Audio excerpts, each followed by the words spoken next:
Hey, how's it going? I'm back in the garage. Next project, next little thing I'm gonna replace is I'm working on the 57 today, and I'm gonna replace what they call an idler arm, and that is this little baby right here.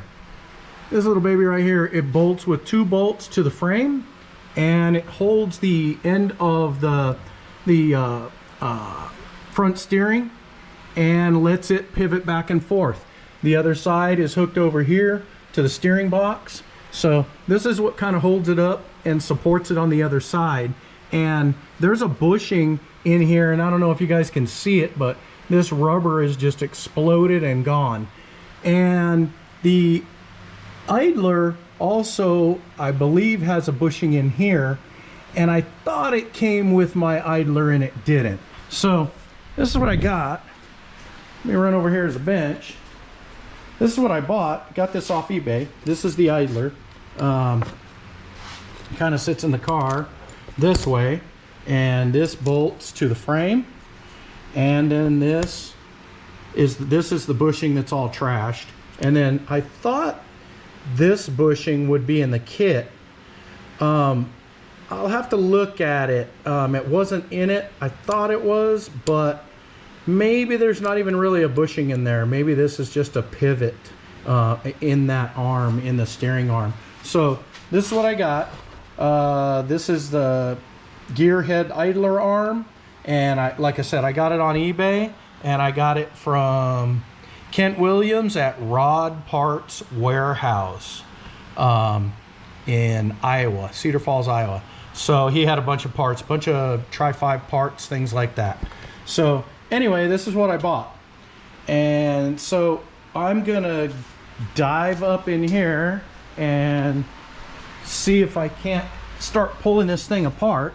It's kind of in a weird spot. I've got to take this cotter key out. I've got to pull this nut off here. And I think you guys can see up in there, there's two nuts, and then the bolts are over here. They go through the frame over on this side. So, in fact, that's kind of weird because that one is loose. Top one's tight, but that one's loose. When I tap on it, I can hear it. It's making a noise, so it's loose. That's kind of weird. But anyhow, this is what I'm replacing. So I'm gonna start tearing into this and see if I can't get this thing off of here. So I'll be back. Okay, I'm up in here. I got the cotter pin out of here and got the nut off. This is the start of it. This is that bushing that I was talking about. It didn't come in the kit. This looks like this bushing is part of this arm, which goes all the way across over here. So I'll look at it, and it's pretty roached too, but I don't know if I'll have to buy this arm or if I can buy this bushing and somehow knock it out of there or something.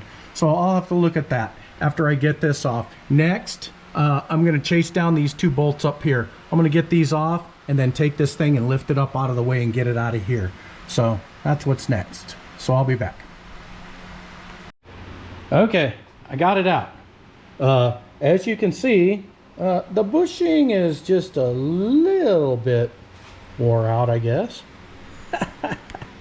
Oh, there's a piece of it. So yeah, this bushing is really, really worn out. As you can see, it's kind of weird. The idler on the one on that I got off the car, this is pointed down. So it's kind of like this arm is flipped on this one, and on my 55 Chevy it was like this, and then after I put the LS motor in it, I had to flip it because it holds the arm that goes across under the oil pan, and with it like this, it held the arm too high, and so when I turned the steering back and forth and this pivoted, I turned it back and forth, and that arm that goes across the middle was hitting the oil pan. So I had to flip it over. So I'm gonna go ahead and take this nut pop this off, take this off, and pull it out and flip it over and put it back on this way. So I'll be back. Okay, that took all of about 2 minutes. Just pull this off. This slid right off. I just flipped the arm over. And so, of course, now it's like this one. It's the same. This is hanging down. So this is how it's got to go in my car. So anyhow, I'm going to get in there and just like I said, put the 2 bolts back through the frame. Here's the bolts.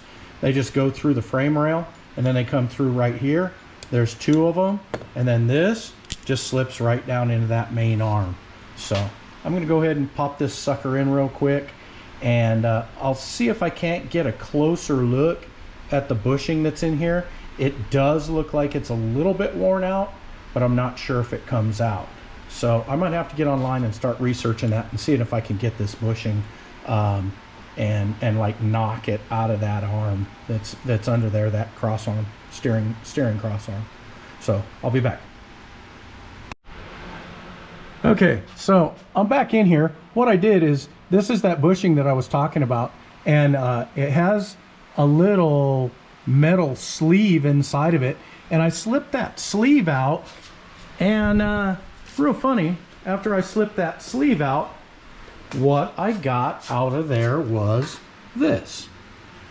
So I definitely need that seal.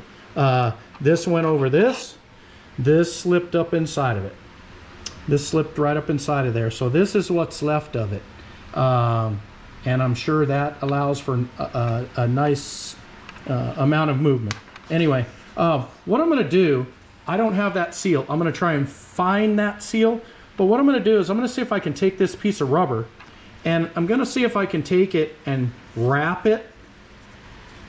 I'm going to see if I can take this thing, kind of hard to do this with one hand, wrap it around here, figure out about where it needs to be cut to make it made up nicely, and cover this with a piece of rubber and slide this back up in there. This rubber looks like it might be a hair thinner, but I might wrap it with this and see if I can slide it back up in there, and if it might put it in a little bit better spot until I can get that seal.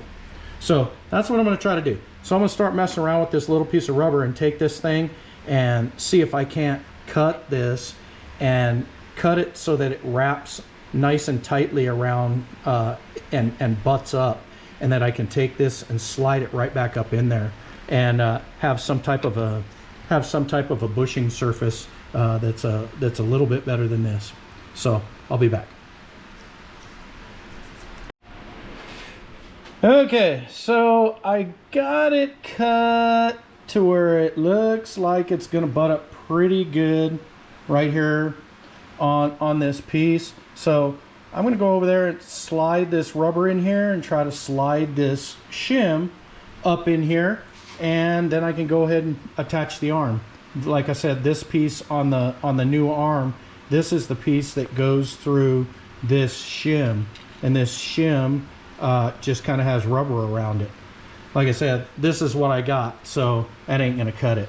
So I'll probably get online and see if I can't find this seal, and see if I can't just buy a replacement without buying the whole arm. But for now, I'm gonna wrap this rubber up in there and then put this thing in there with it. So just to have some type of rubber seal. This rubber, I was looking at it. It looks like it's a little, I don't know how much of this is squeezed out and messed up. I'll be able to tell once I get this inside of it. This is thinner than this. If this is the case up here, if it's this thick initially, then this is quite a bit thinner. I do have a little strip of rubber that is thicker, but it's about twice as thick as this. So I don't know, I guess I could cut a piece kind of the same size out of the thicker stuff. I'll see how this fits in first. So I'll let you know. I'll be back. It's going to definitely take 2 hands to stuff this thing up in there and see if it'll do anything worthwhile. Okay, I got it in here.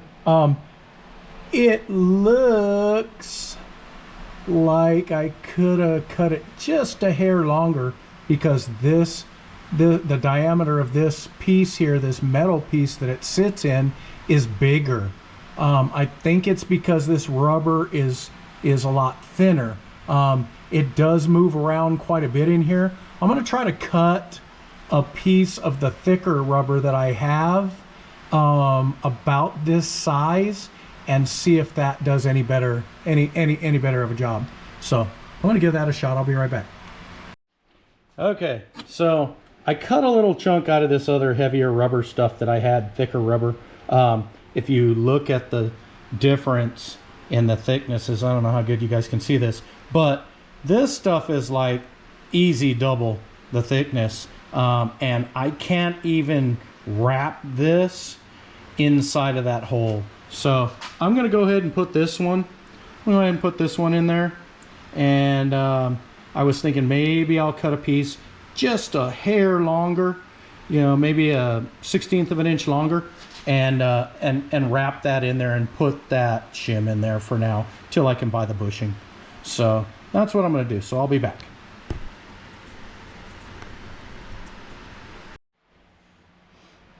Okay, so I cut a little longer piece just to get it a hair longer and stuffed it up in there and put this shim piece up in here. This is a little bit longer. It sticks out from the edge just a little bit here and a little bit up top. A little bit wider than this shim, so it should squeeze it a little bit and hopefully maybe take up a little bit of this room. But like I said, I'm gonna look and see if I can find this bushing. It's the metal race is still here, and I don't know if you can just hammer this thing out or whatever the heck and then just kind of press a new one in it, or if it's really like seriously press fit and you have to just buy this arm. This is just the cross arm that goes all the way over here to the steering box, you know, to the pitman arm. So this one arm here. So like I said, this is the arm that I was talking about when I was talking about that pivot, that pivot can sit on the low point, or it can be flipped and sit on the higher point up here. And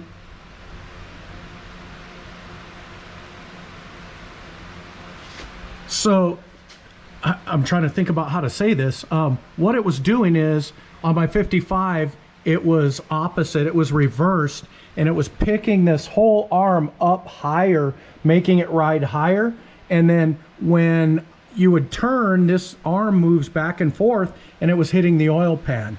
So it wasn't hitting the oil pan on the small block. There's quite a bit of room in here to, you know, get your hand in here. But when this goes back and forth, it moves up. It moves up a little bit because of these pivots, because this pivot's here, and the pitman arm, the steering box pivot, is there. So as these pivot, this arm moves itself up a little bit. Moves probably, I don't know, ½ inch, something like that. So anyhow, this is what I was talking about flipping that arm around and having that set up so that it comes in here and hangs down, instead of having it flip the other way, where this has got to be lifted all the way up to slip over it, and it's going to want to ride way up here. So anyhow, I'm going to go ahead and give this a shot, try to put this back together with this in here, and like I said, till I can try to figure something out, either get the bushing or maybe look into buying a new arm. It'll probably definitely be a back burner project, big time. So anyhow, so I'm going to go ahead and, like I said, bring this back. Up here you can kind of see now where the 2 bolts come through the frame and hook to this thing. So I'm going to go ahead and put this thing back together. So I'll be back. Okay, I got this thing in here, got it kind of snugged down. The washer, I'm sorry, I'm on the wrong one. Trying to look through the camera lens here. I got the washer on here. I got this kind of snugged down. You can see there's a little tiny crack. Remember, you can't, I can. Little tiny crack in the rubber. Now this thing wants to pivot side to side, so I kind of oriented this so that it was either going to be back here or in the front, just so that there's rubber when this moves side to side. because this is how it's going to be moving. So it needs to have something over here, and it needs to have something over here. So this is where I put the seam in the rubber. So I'm just going to go ahead and snug it up. I've got the bolts put through up here. I'm going to throw the nuts on them, tighten it up, snug this thing up right here on this bushing, and put my cotter pin in here, my cotter pin in there. And then I'm going to call this a done deal for now. And like I said, I'm going to get online and see if I can't find this bushing. So anyway, that's an idler. It's the passenger side idler on the main steering arm. So that's how you replace it. Fairly easy, other than not having a bushing and trying to figure out what to do. So hope everybody's having a good day. Hope everything's going great in your life. And I'm out of here. So I'll be back. Salt anyway. I live in southern Arizona, so no big deal for me. So that's about all I got for this one. I think I'm gonna let it go. I probably have repeated myself, and you know, you're probably sitting there thinking blah blah blah blah blah. But anyway, I hope everybody has a great day. Hope all you guys are doing well. Hope everything's good in your world. Blitz Mullins out.